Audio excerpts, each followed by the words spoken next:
right here. Rolling, rolling, rolling. What you gonna do?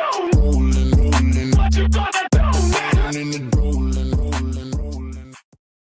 Welcome to the Man United stream. Hope you're doing well. It is, what day is it? Wednesday or Thursday? It's Wednesday, isn't it? It's Wednesday. I'm getting caught up in all these days because, number one, we've got so much news coming out on transfers. I mean, look, I wasn't expecting to do this show. I was planning to do a show on Bruno Fernandes and how United are in negotiations with him, or have now made it clear that they want Bruno Fernandes to stay. That's the noises coming out of Man United. Yes, they have had a change of mind, or they're thinking that they've got to keep Bruno Fernandes at United because he's absolutely cooking. But that's not the transfer news and headline for this morning. This morning I've come on early because I've got some breaking news. Breaking news that you will want to hear and you're going to be happy to hear because it concerns Tonali. Tonali, the man who, look, we've been all in discussions about Casemiro. Yesterday, I broke the news that Casemiro will not be getting a contract extension.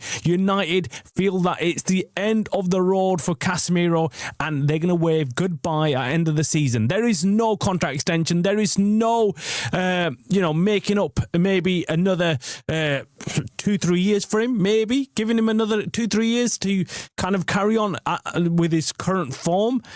United are going to be looking elsewhere, and they've been given an absolutely huge boost concerning Tonali. The Newcastle midfield maestro has confirmed that he wants to move to Man United. That's what we're hearing. Now, I'm going to bring it straight to you. This is coming from a tier 1 source, a source that is really, really reliable. Now, I wouldn't have just done this show on this news if it was any other source, but because it's coming from this source, I realized I've got to change my headline today. I mean, it was usually scheduled, I come on at 11 a.m. usually when I'm on point and I'm doing everything right. 11 a.m. is my live show I do every morning, and I was scheduled to do that. I was scheduled like normal to come on at 11 a.m. and do a show on Bruno Fernandes, we'll give you a few more information about other things that are going on. I will carry on, obviously, discussing them as well. I will bring you news on Bruno Fernandes. I'll bring you news on the AFCON debacle that's going on, has gone on. Yesterday, we got breaking news on that as well. The win not going from Senegal back to Morocco. Morocco getting, by default, the winners of the AFCON. What is going on there? What is going on? An absolute shambles. It's a disgrace, and it's just it's made the AFCON look like an absolute joke. We're going to be discussing that later on in today's show, so make sure you stick around. Make sure you hit the like on the stream, and if you're not already a subscriber to the Man United stream channel, I don't know what you're waiting for. You should be hitting that subscribe immediately because we are cooking in these live shows, and we're bringing you news that realistically, I mean, look, you're not going to get anywhere else. You're not going to get anywhere else. We are bringing you live news as it happens from reliable sources. And this one news coming out on Tonali is massive, and it's come from a Christopher Michael. Now, lots of you guys might not have heard of this guy because he's not your Fabrizio Romano or David Ornstein, but he's a very, very good source. And he's come out and said, I've heard that Man United are seriously working on a move for Sandro Tonali, and the midfielder is apparently quite open to a move to Manchester. Big statement. That sentence there sent me rocking. It sent me rocking. He's quite open to a move to Manchester. The club has been keeping tabs on him for a long time. Would he be a good signing? Is that a rhetorical question? Of course he'd be a good signing. He is a class act. We all know Tonali is someone who's the beating heart of that Newcastle team. When he's on form, when he's playing, look, he is sensational. I'm a big fan of Tonali. I was a big fan of him even before he arrived at Newcastle. And when I heard Newcastle were signing him, I was like, Why are Man United not hijacking these deals? Why do they just sit there? Why do they sit there watching these top players get signed up by other clubs? If they went in for him, I think he would have come to United, hands down. It's a massive move. Newcastle, look, don't get me wrong, they probably paid him quite handsomely. They've been pretty good with him. They've, of course, kind of pampered him to some degree. You know, coming to Newcastle isn't the most attractive proposition for foreign players, especially coming from Serie A. Players struggle to come to the UK where the weather's not great. We might think, oh, it's fine, but we're not out constantly training in the morning, right? We're not expected to be at training at 8:30 or 8 o'clock in the morning and in your shorts, and you're out there training in the cold, rainy weather. And look, let's be honest with you, most of the time in the UK, it's cold. It's cold and raining. And Newcastle is probably even worse, right? That you might get actually a lot of nice weather down south, but up north, you've got nothing to be cheering about when it comes to the weather. So look, yes, of course, you get the summer period, but you get literally a month or two where it's sunny, and you're not even in England at that time. You're away, you're abroad, you're on holiday.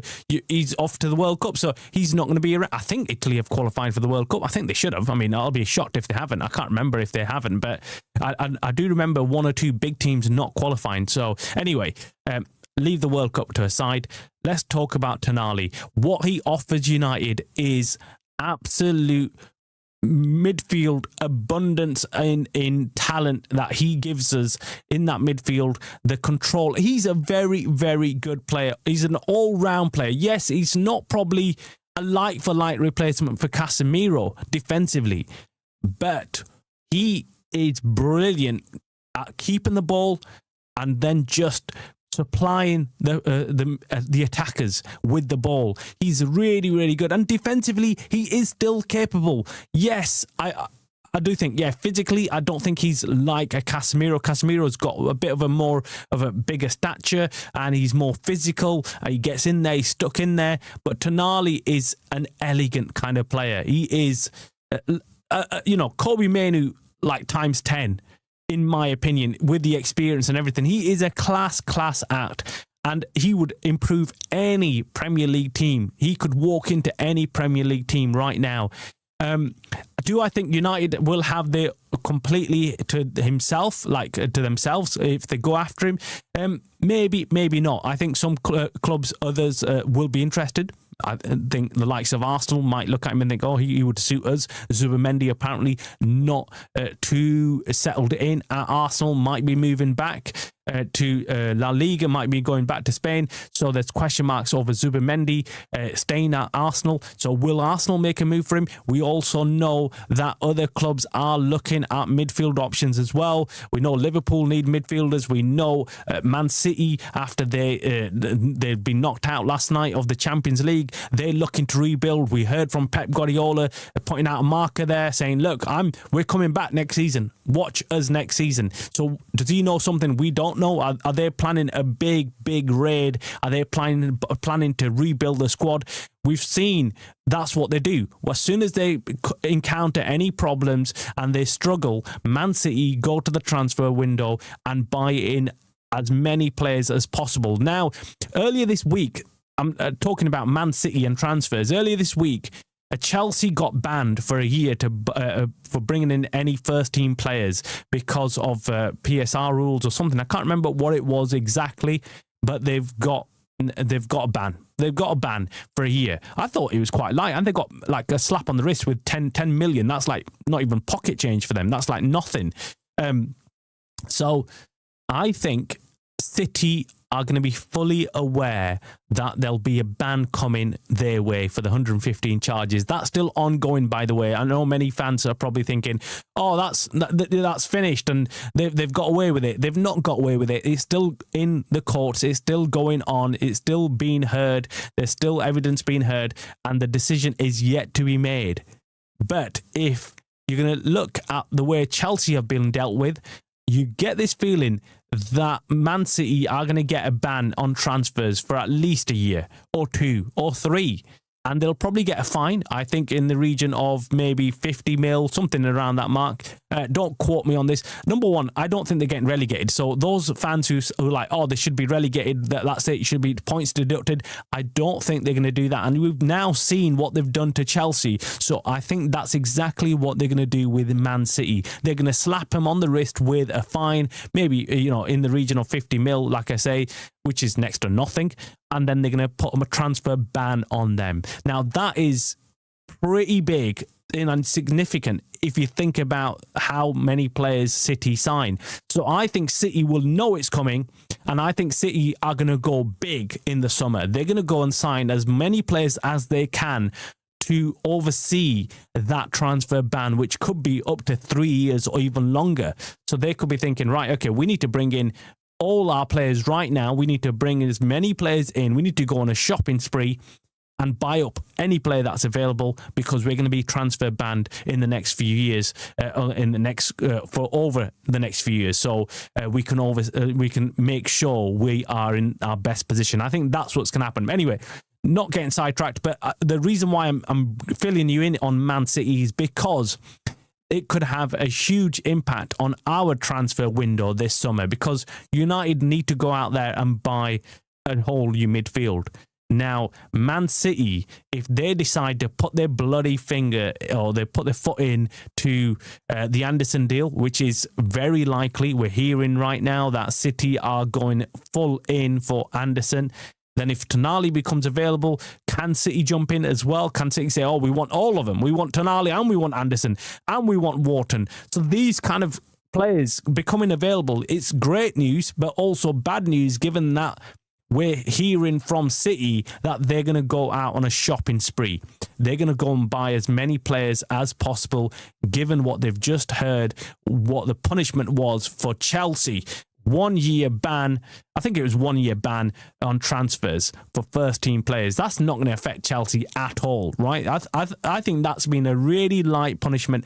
I just think it's an absolute joke. I just feel like the Premier League needs to come down harder on these clubs who have blatantly ignored the regulations, blatantly gone and cheated.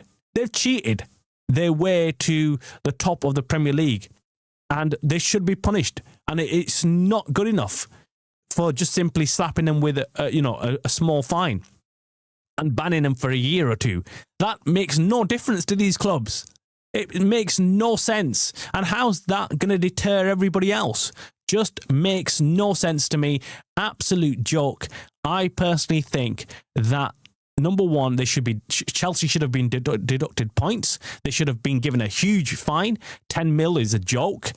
And then a 1 year ban on transfers? No, that's not going to have any impact on them. They've signed all these young players anyway. They've signed shitloads of players. What they should have been done is they should have got a ban for at least 3 to 5 years on transfers. That would have hit them hard. That would have made them think twice about breaking any financial fair play rules in the future.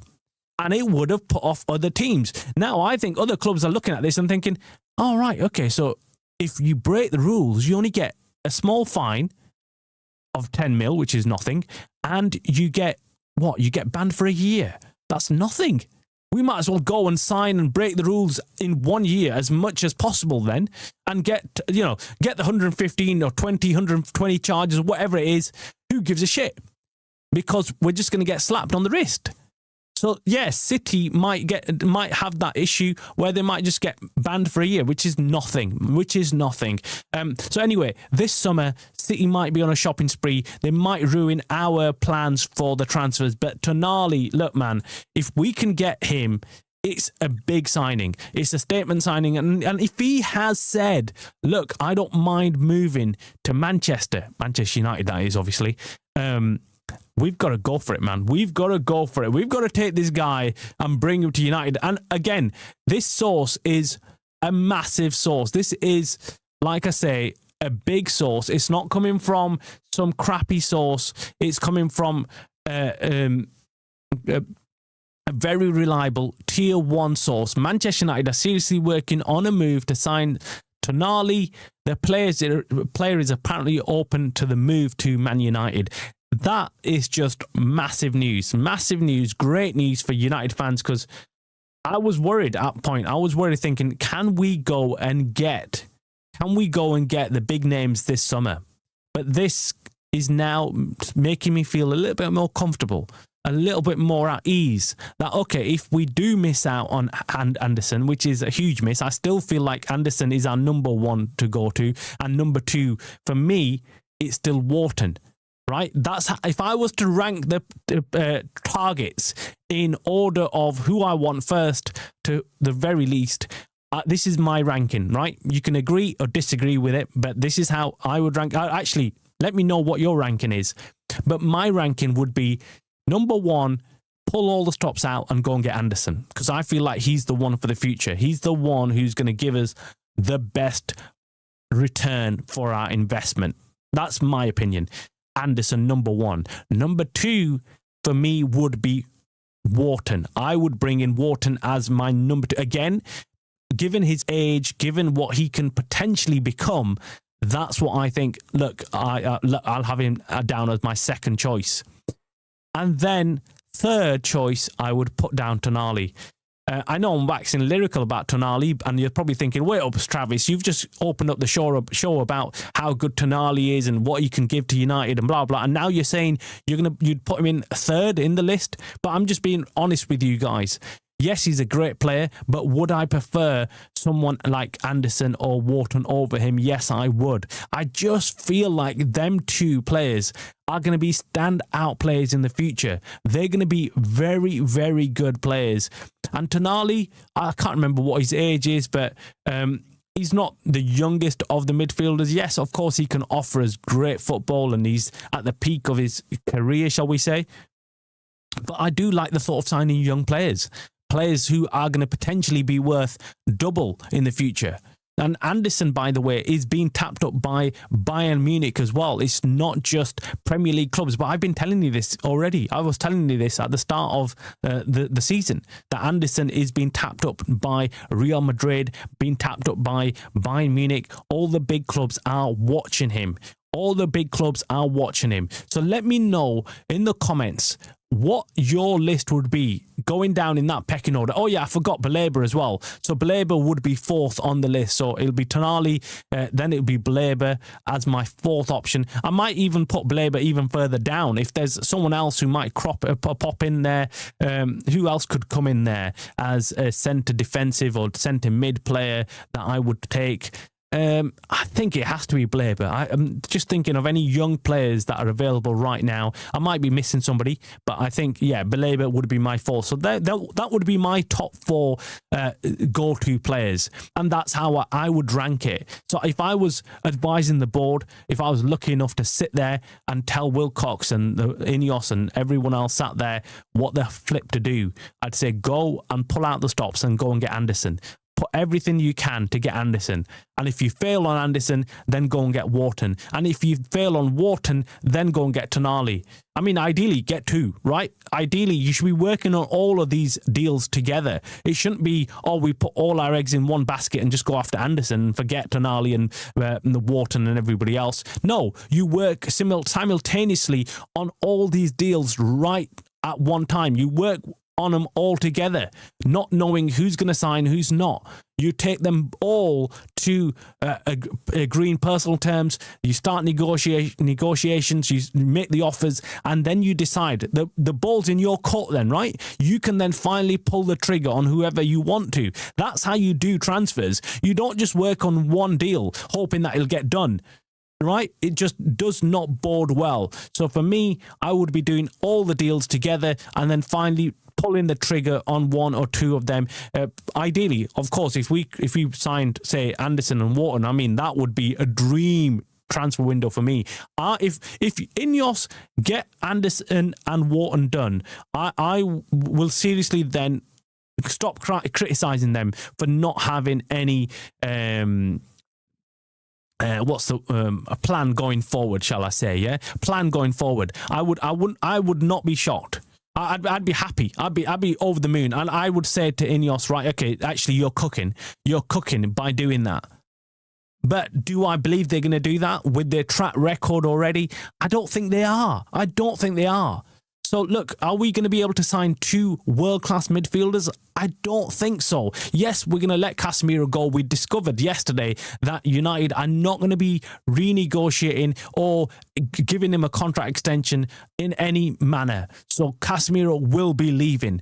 There is nothing on the cards that suggests, and I got it from a very reliable source at United, saying that, look, so far, nothing has been discussed on Casemiro, and as things stand, Casemiro will be allowed to leave as a free agent at the end of the season.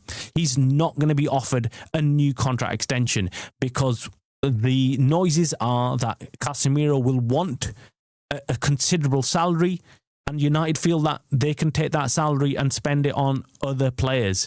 And I don't blame them for that. I think we've got to make these calls. We've got to have some balls to make these calls. We can't just sit here and be like, oh, yeah, Casemiro is having a great season, so let's stick with him. No, we've got to be able to move forward from these players, these aged players. Harry Maguire is another one. I think, right, okay, we've got to move forward. Yes, it's easy to give these guys a 1-year contract extension and keep them at the club because they're doing a job. But why? Why not try and bring in somebody else who we can then start evolving? We can start the transition period right now rather than waiting and having no option once they have to leave, Casemiro and Harry Maguire and the likes. So look, there's lots of players who are going to leave at the end of the season, without a doubt. But we need to be confident that INEOS are going to replace them and are going to go out there and buy in new players. Because INEOS, for me, there's a danger of them simply saying, shit, this is a lot of work. This is a lot of work to go out there and buy all these players. So do you know what we'll do? We'll just hang on to half these players and keep them. That's what the best thing is. Let's allow Harry Maguire and a few others and keep them at the club. There's no point letting them go. That's what it is. But the news coming out is positive. The news coming out is that, yeah, United are looking to move forward. Now, this is the other news came out yesterday about Luke Shaw. Now, Man United are planning to sign a new left-back this summer, with United on course to qualify for Europe. The club's hierarchy have doubts over Luke Shaw's physical ability to play more games. Hallelujah. Thank God for that. I mean, come on. Yes. We've been crying out for this. We've been saying this for such a long time that, look, we've got lucky this season with Luke Shaw actually surviving through a full season. I'm still shocked he's not picked up a major injury and he's still playing, because we all know what happens to Luke Shaw. But I think he's looking after himself because, there's the World Cup round the corner. So, I think he's thinking, right, okay, I need to be fully fit. I hope that's not the case. But, players think for themselves. They have to think for themselves. It's all about themselves and, going to the World Cup and everything else. But anyway, I'm glad that United are looking at other options now and know that they need to go out there and sign more players. With Europe on the horizon, we cannot have a failed European campaign. I don't want to go into the Champions League and then not qualify for the knockout stages. For me, that's a huge failure. Man United should always be involved in the latter stages of the Champions League. Now, I'm not saying, next season we should be going and competing in the final or semi-final of the Champions League, although I would like that. But I'm being realistic. Yes, of course, look, going straight back into Europe and going to the latter stages is going to be difficult. But if we've got a chance by getting in the players, then of course we should take that. Of course we should. So Luke Shaw, look, he looks like he's going to be gone. But one player that we're told is going to stay, and we were discussing this yesterday about Bruno Fernandes' stats, what he's offering to United, and we were all discussing and saying, look, will Bruno Fernandes be leaving end of the season? Now, I've said to you time and time again that I believe Bruno Fernandes wants to leave United end of the season. I don't know why I believe that. maybe I've spoke to a few people and they've kind of given me their insight to what they feel is going to happen. And I've made an informed decision. But I feel like Bruno Fernandes wants to leave. Now, the reason why he wants to leave is quite simple. He's not been shown the love. That's all it is. He's not been shown the love. He's not been told he's needed. He's not been told that he's the main man at United. You know, and that's why he wants out. He's thinking, shit, I've given this club my best years and I'm cooking. I'm the best player on the team. And yet the board can't come up to me and lick my backside for one day, right? And say to me, you're needed. You're needed. They, in fact, wanted to get rid of him and that he's unhappy about that. So let's wait and see. Manchester United have told Bruno Fernandes that the club will do everything to keep him. So that is now hinting to me that United have learned, okay, we need to show this guy some love. We need to be, in contact with him and tell him that we want him to stay on.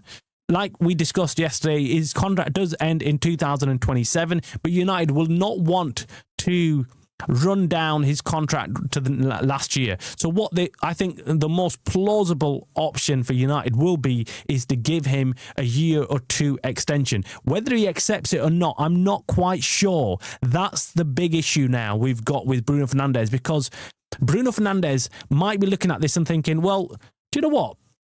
Why would I want to sign a 1-year contract extension and then be let go of United when I could go and sign maybe a 4-5-year contract with another top club like Bayern Munich or Real? I keep saying Real Madrid to you guys. I know I keep saying Real Madrid because I just feel like they need someone like Bruno Fernandes in their team.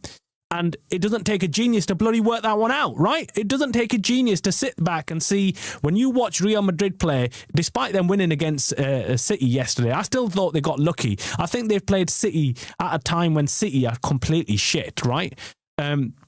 Or they've just gone through this weird form where they just can't do anything. And Real Madrid, with the Valverde show in the first leg, just completely destroyed any hope of City coming back, despite even playing at the Etihad Stadium. I just knew that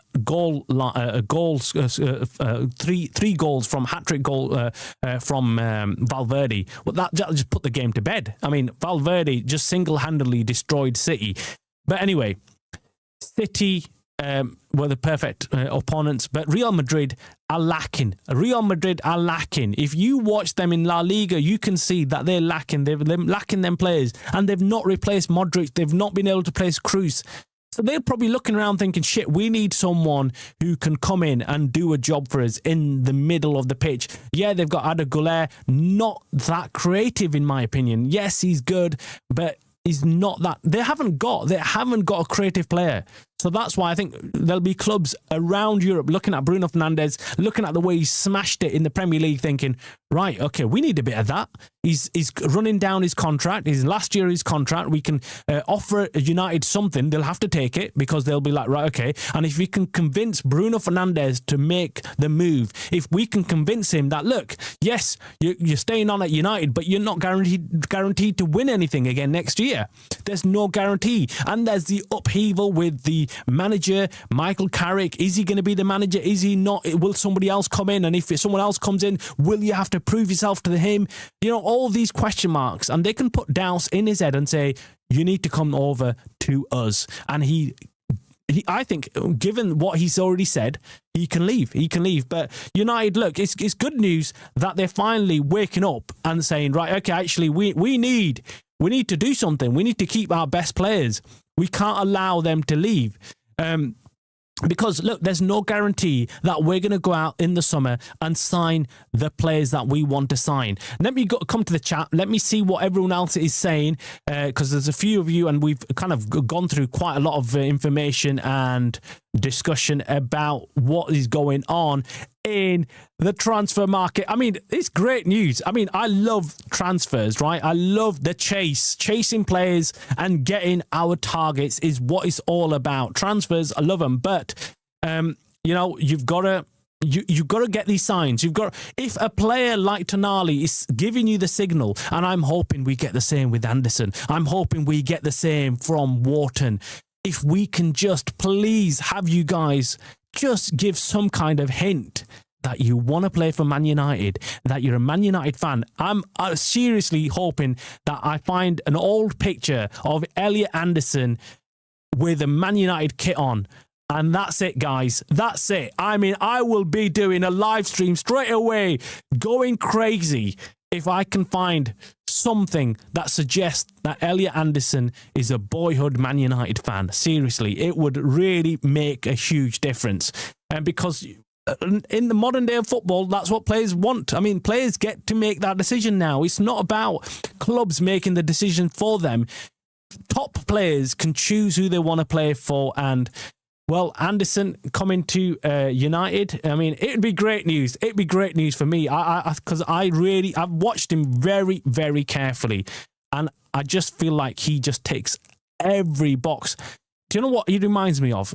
Now, this is high praise, but he reminds me of a young Steven Gerrard. Now, you might not like Gerrard. Of course, we're all United fans, or some of you might not be. So, but let's be impartial for one moment.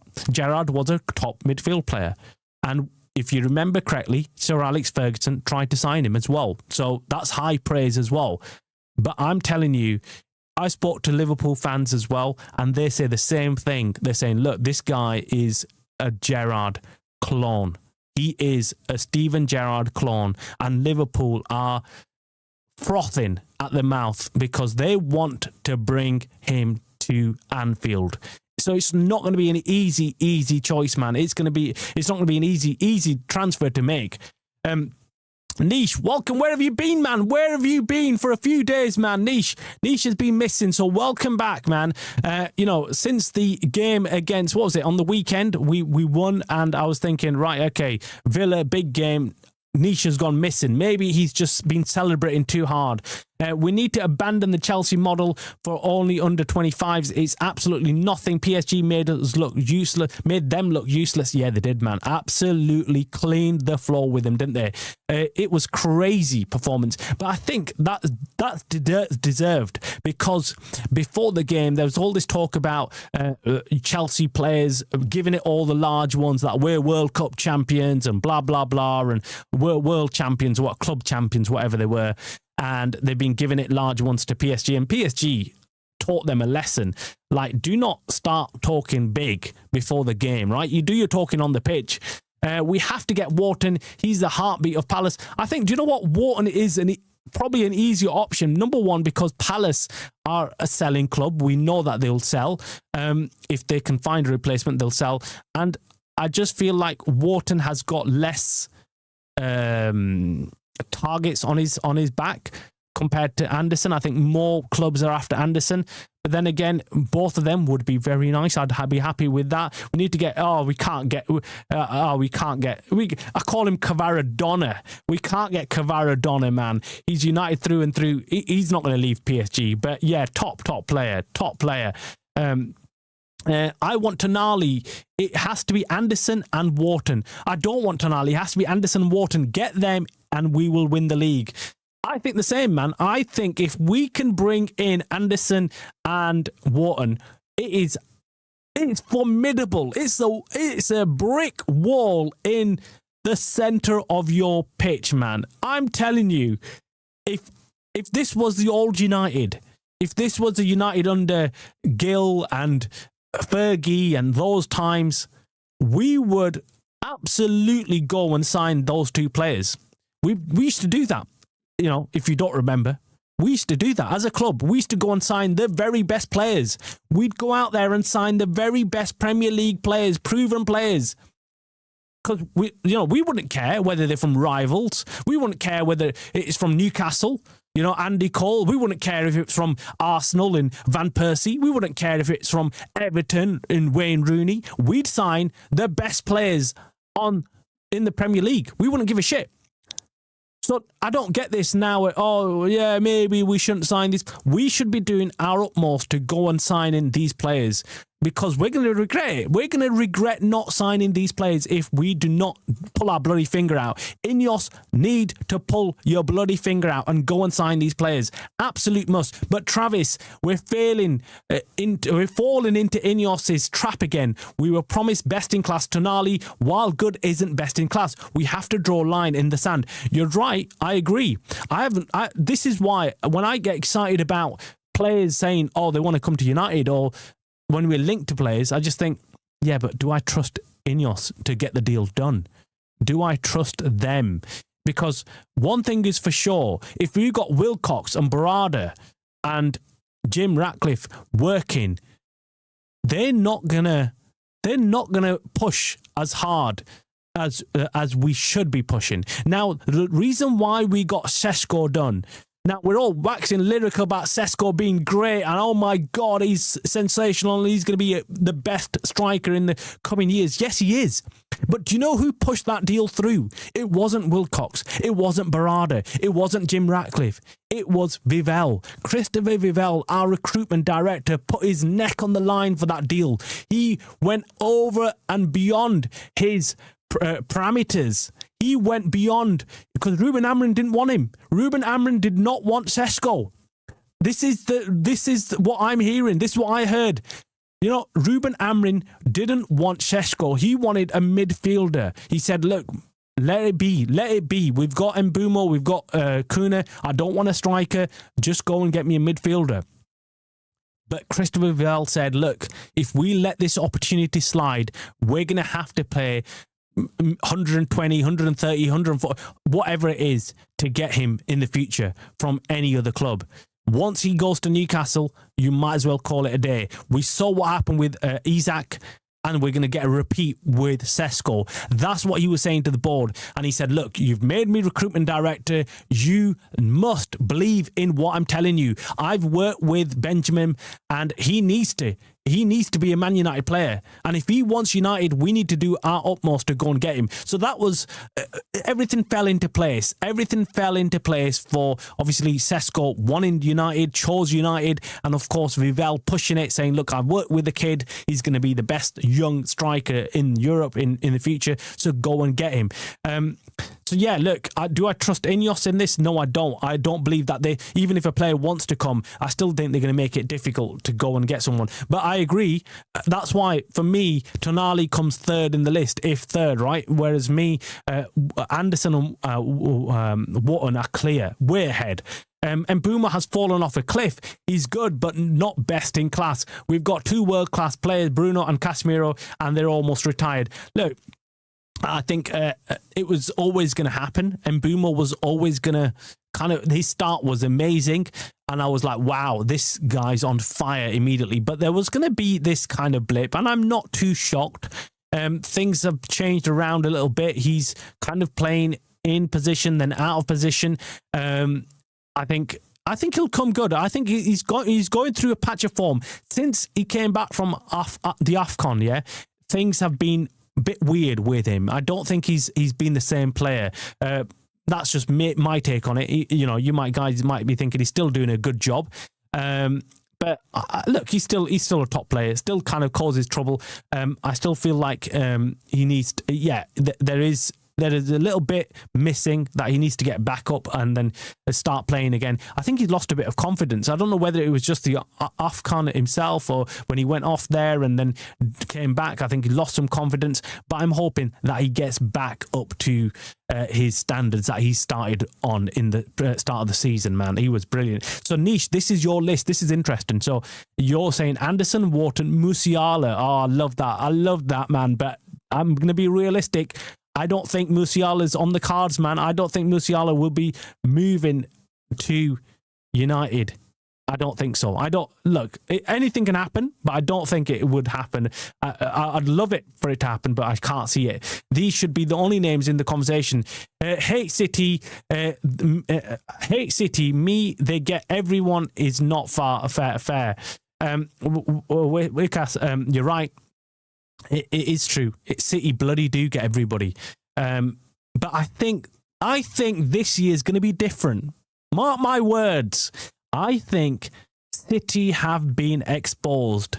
I think players looking over at City and looking at Pep would be thinking, they've not played well. They've signed all these top players. They can't put them together. They've got Ford in there. They've got Shirky in there. They're not playing together. There's something going on in that club that they're just not gelling together.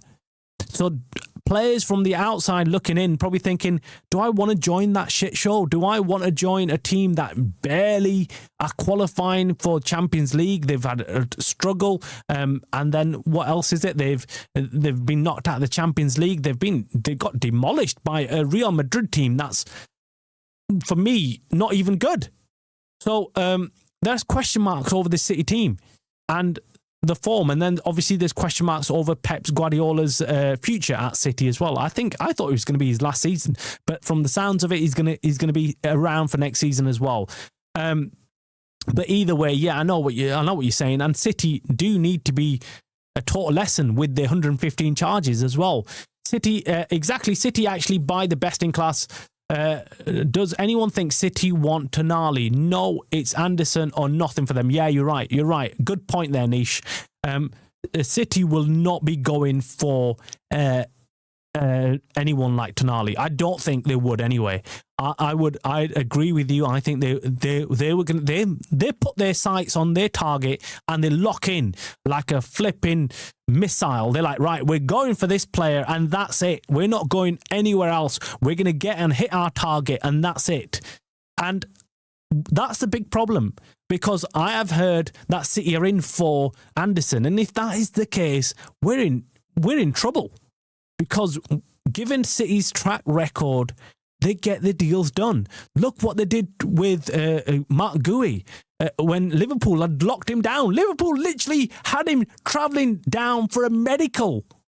They had him travelling down for a medical. And they lost out on him to City after that. That is embarrassing. Embarrassing for Liverpool. The league champions.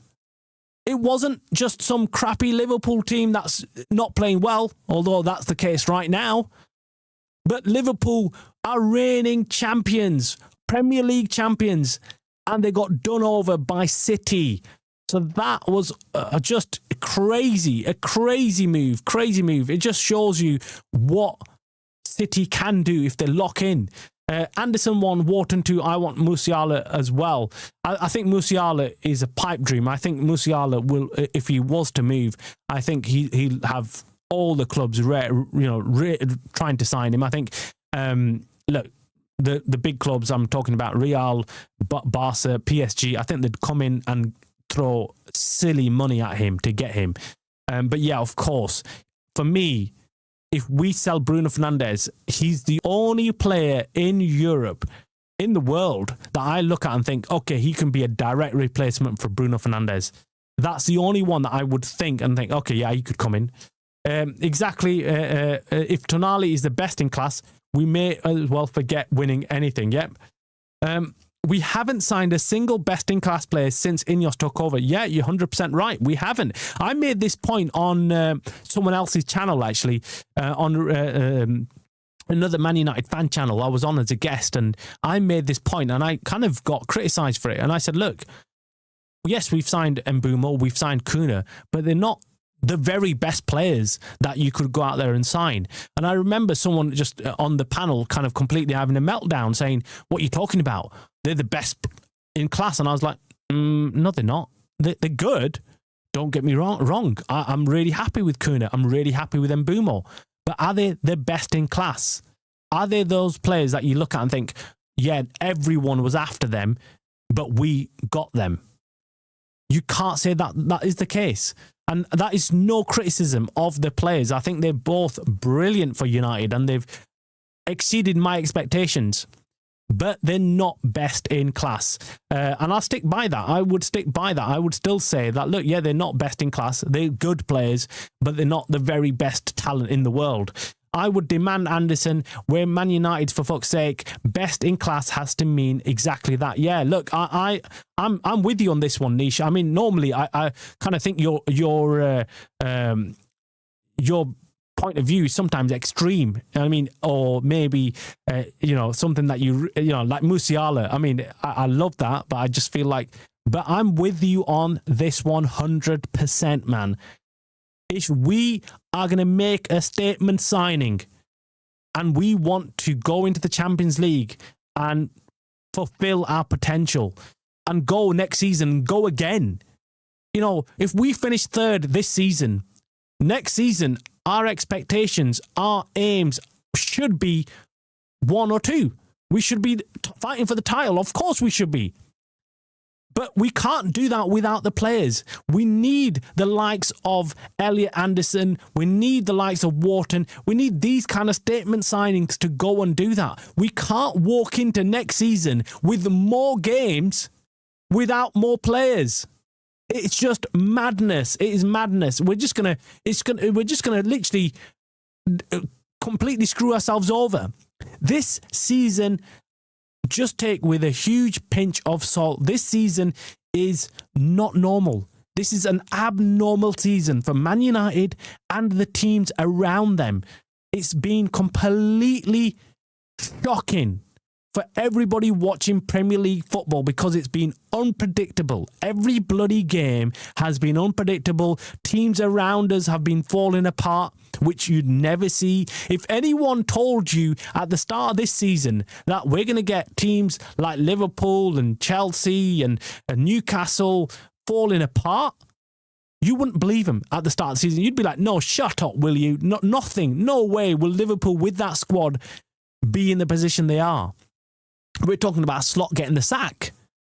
You know, Steph, welcome. Hope you're doing well.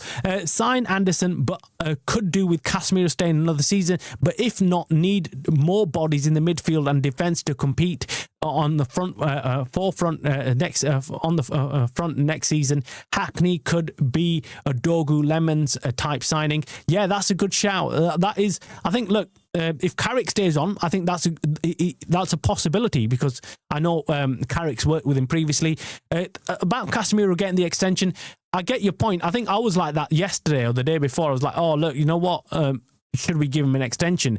But that's coming off, you know, him scoring and doing well in the Premier League on the weekend. But I also feel like, look, we need to kind of move on. We need to move on and we need to start the rebuild. And the quicker, the better. The more we put off the rebuild, I think the more difficult it gets for us. And right now is a summer where we've got options in the midfield that are available. What guarantee do we have next season if we do keep Casemiro and say, right, okay, we're not going to sign anybody, let's keep Casemiro, or we sign one midfielder. Next season, next summer, we come along and there's no midfielders available. There's no one on the market. Then we've lost out on Casemiro and possible replacement. So, but I think a mixture. I'm not too bad. I'm not too unhappy with a mixture. So if there's a mixture of players, so if there's a mixture of like young players like Senny Lemons and that kind of mold like coming in, like the Hackneys, like you just mentioned, and then we've got a few, you know, proven players, I think then I'd be happy with that. But we need to have a mixture. I will not be pleased. Mark my words, I'm going to be absolutely screaming at the mic if we do not sign some decent players, best in class, as Nish puts it, this season, this summer. If we don't, we're shafted. We're shafted. We might as well give up. We might as well bloody give up about, you know, trying to qualify for Champions League. And yes, we're celebrating qualifying for Champions League, but it could be it could be, you know, the worst thing possible for United if we don't go and actually build this squad in the summer. We've got a huge task to build a squad. And I don't know how INEOS are going to do it, but it has to be done. There's no question marks about it. If you look across the Premier League, United have got one of the weakest squads on paper. Our depth is zero. We've got 0 players available on the bench. It's diabolical. Jim, welcome, mate. Hope you're doing well. Travis, did you know Richard's Red Devil channel has been deleted by YouTube? Absolutely disgusting. Or I think that's what you're trying to say. Disgusting. He's not violated any guidelines. He's gutted and he's trying to get it back. I didn't know that, but that is crazy because I can't see why it's a fan channel. I mean, he doesn't put anything out there controversial. I think I'm more controversial than he is, right? I'm effing and blinding constantly. I'm saying all sorts of things. I mean, I'm controversial. I think, Rich is a fairly mellow type of guy. I mean, he's a very calm, cool, collected guy, does not use any profanities. And in fact, I've been on his show a couple of times, and when I've sworn, and I think afterward, he's like, try to keep it PG, Travis, try to keep it PG. And I'm like, I can't help myself, Rich. I mean, this is me being nice. I mean, I have to really remind myself every day. Look, it's early morning. That I can't use profanities. I can't swear constantly. People don't like it, but I do. I've got to have a jar. If that jar would fill up within one show, to be honest with you, but I do swear quite a bit. If you do watch-alongs, then you know what I'm talking about, right? I try not to do watch-alongs because of that reason, because I know what I'm like. But look, I'm going to reach out to Rich in a little while if that's the case, because that's not on, man. Because he's got a decent channel. It does well. If you've not heard of him, he's a really great content creator. Really hard working. I mean, I literally put out one show a day, right? I collect all my information and sources and everything, and I do one show a day unless something huge is breaking. Like during the Ruben Amorim sacking time, I was doing 2 or 3 shows a day, but normally I do one show a day. And that's hard work for me. I'm like, flipping heck, you've got to get all the things sorted and everything set up. Rich does about 3 or 4 shows a day, and they're long shows as well. They're not just short snippets, right? So look, hopefully he gets his channel back up. I think it might just be an admin error or something. YouTube are a bit funny like that. But hopefully he's back up and running. Anderson is a boyhood Newcastle fan, though. Is he? Don't say that, Hasib. Don't tell me shit like that, man. Oh, no, man. Newcastle fan. Oh, well, do you know what? That's great news, actually, because Newcastle look like they're not going to qualify for Champions League, hopefully. They look like they're in turmoil. Look like Eddie Howe might be leaving, so I doubt he's going to want to join Newcastle. So maybe if we come down, I think Manchester might please him. I think, maybe let's hope. Let's hope Carrick can convince him. Carrick is a Geordie, so he might be able to, use that Geordie accent to some effect. Maybe go and speak with him and say, look, I'm from Newcastle and blah, blah. And I don't know. But Hasib Nish says, Nish, Kuna and Mbuma are both 26 and Sesko and Lemons have proved to be better signing than Martinez and Watkins and Gyökeres. Yeah, I'd agree with that. Look, our signings this summer have been brilliant. I'm not going to criticise any one of them. I think every single one of them has proven what a good transfer window we had. We really need Tonali. I would be happy with that. Not sure we can get Anderson too. Many good teams after him. I'm not sure our recruitment team is good enough. I would be happy to be wrong. Absolutely. I echo those sentiments, Jim. That's my thoughts as well. I'd love for us to sign Anderson, but I don't know whether our recruitment department is up for the battle and whether we've got the finances to go into a auction, go into a bidding war against the likes of City and Liverpool, who we just saw this summer through millions and millions of pounds of signings. Can we compete against them? That's a big question. Now, I trust the recruitment team. The only thing I don't think is INEOS have actually done right, except Ugarte. The rest have been good signings under INEOS. Yeah, look, I'd agree with that. I think Vivell has a lot to do with it. But yeah, you can't criticise so far the signings that they've made. Stephanie says, we should have got Declan Rice. Please don't miss out Elliot Anderson. Do you know what? Oh my God. Do you know what, Steph? You've said exactly what I was saying when Declan Rice was for sale and there was talk about Arsenal signing him. I was, at that time, I wasn't doing live shows, but I remember doing a video saying, United, are you bloody sleeping? What is going on at United? Why are United sleeping on this?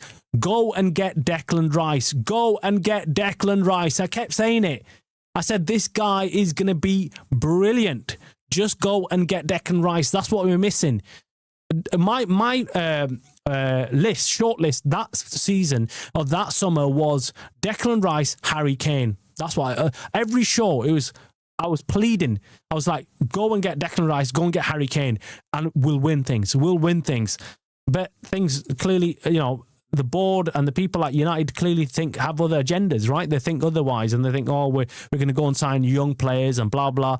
It doesn't always necessarily work. It doesn't or necessarily work. Vivell is the one. Yeah, if he wants Goddard, is it, or Diomande, I'm all in. Barcola is special. Was toying with Chelsea last night. Yeah, Barcola's good. I think if he does leave, I think he'll go to Liverpool. Barcola. There's lots of talk about him being linked with Liverpool. I'm not a big fan of Barcola.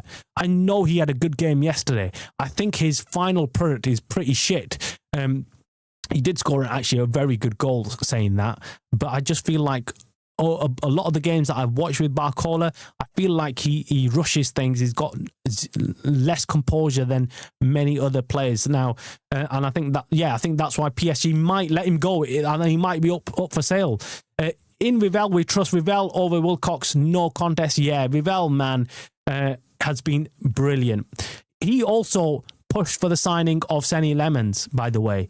Again, there was a divide in the Man United board between Martinez and Senny Lemons. That's what we heard once again. We heard that, again, this is from a reliable source, is not let me down to date, touch wood.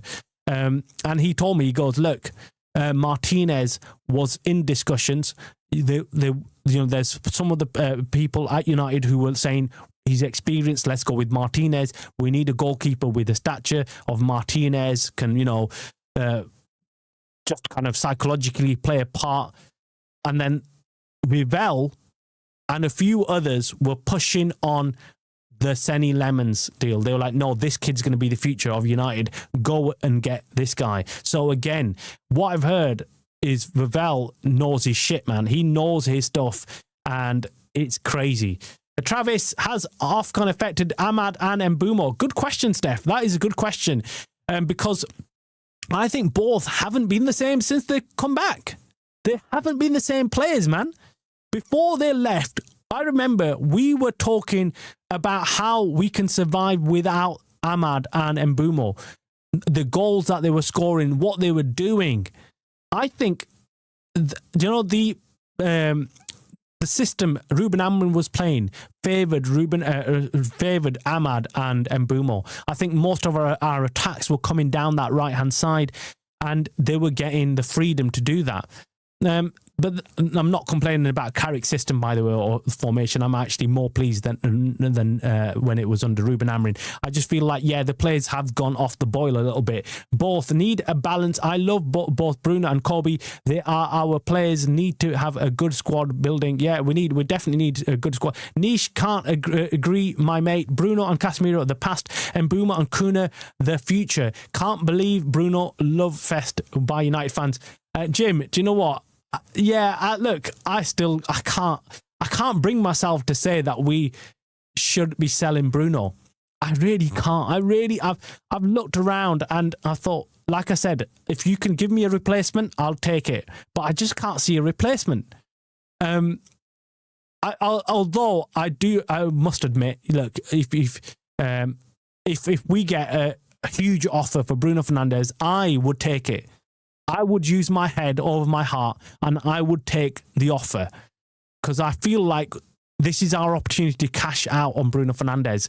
If we give him a contract extension for another 2 years, I don't feel like he's going to be going for anywhere near what he's going to go for this year. This year, he is still highly rated, highly valuable, and I still feel like, if we're going to cash out on him, do it right now. If we're not, then you might as well, leave him. You might as well leave him to play out his career at United. That's what I would do anyway. Because Bruno Fernandes for me is still class act, man. Still a class act. it seems people in the chat are not happy with me as they're not even greeting nor responding to my comment. I've just done that. I've been responding to everyone's comments. So Hasib says Travis has been seeing a lot of fans want Dogu as left wing. Can't be true. He isn't creative enough. Crossing is suspect. He is starting left back, left wing. Look, I think let's get this straight. Let me put everyone straight on this. So this is my understanding of Dogu playing left wing back.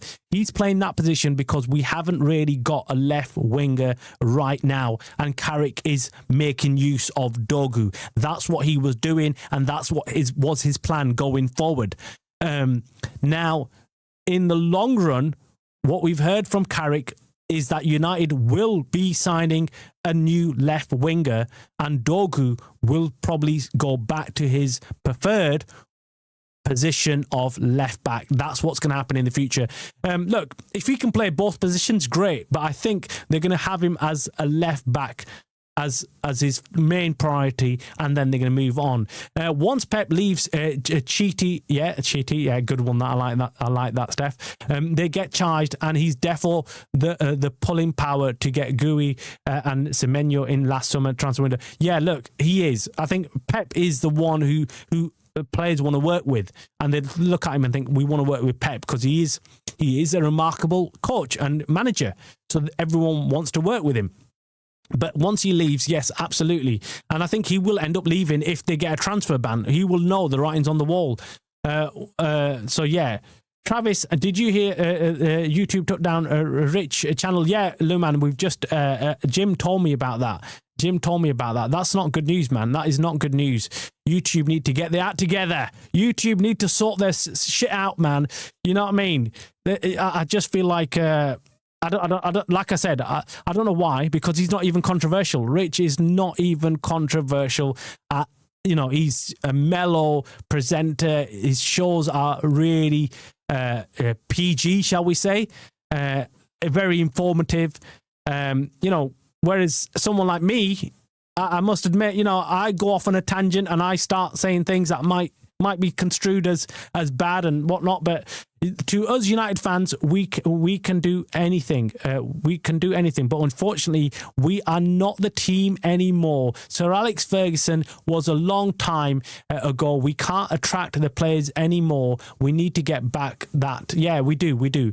Look, there's no doubt having a top manager attracts top players, because players want to work with top managers. That's hands down the case. So this is why I do get why Roy Keane and Gary Neville and the other suspects, the United legends, are coming out saying we don't want Carrick. I can understand why they're saying that, because they see him through their lenses of their ex-teammate. They don't see him as Michael Carrick, the interim manager of United. They see him as the same quiet old kid that was playing alongside them in a Man United team. They don't see him as, Carrick, the manager. And I think that's what they're finding difficult to get their head round.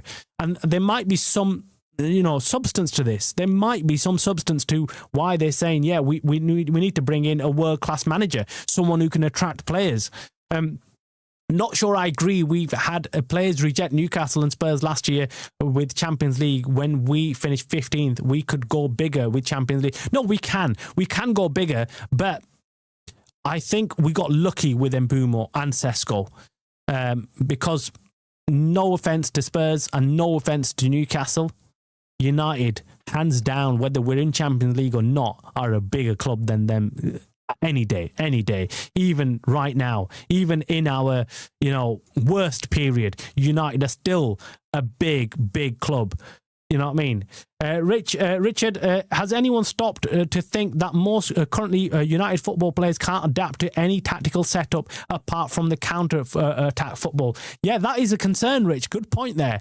Good point, because that is a massive concern. I've been saying this every time we come up against teams, or we're due to come up against teams with low blocks and we're having to play counter attack. We do well in counter-attack, we struggle against the low block teams. I always say, look, This is a huge test for Michael Carrick. We need for him to prove that United can break down teams. And this is where we struggle. Even the greats of Bruno Fernandes, the assist machine, even he finds it a struggle. And a point in example is West Ham game. We struggled, man. West Ham played us brilliantly. And we got lucky. We got lucky that we kind of think that. So good point there, Rich. Yeah.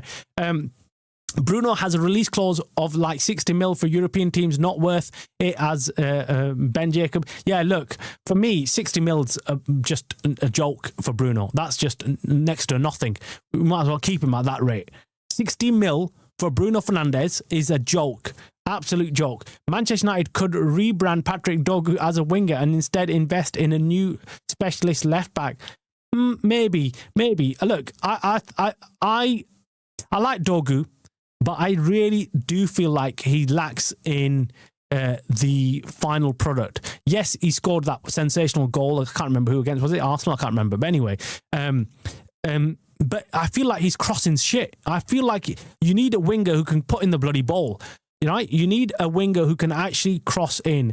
But at the same time, I also look. I can see him developing into left winger because he started well, man. He started well. I was really upset with him getting injured, man.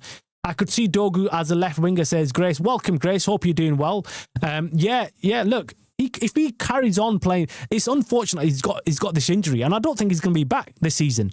If he is back, he's going to be like literally the last couple of games of the season. Not for me, Grace. Not creative enough. A good player, but not good enough in our main as our main left winger. Yeah, right now, I think the jury's out on him. It is.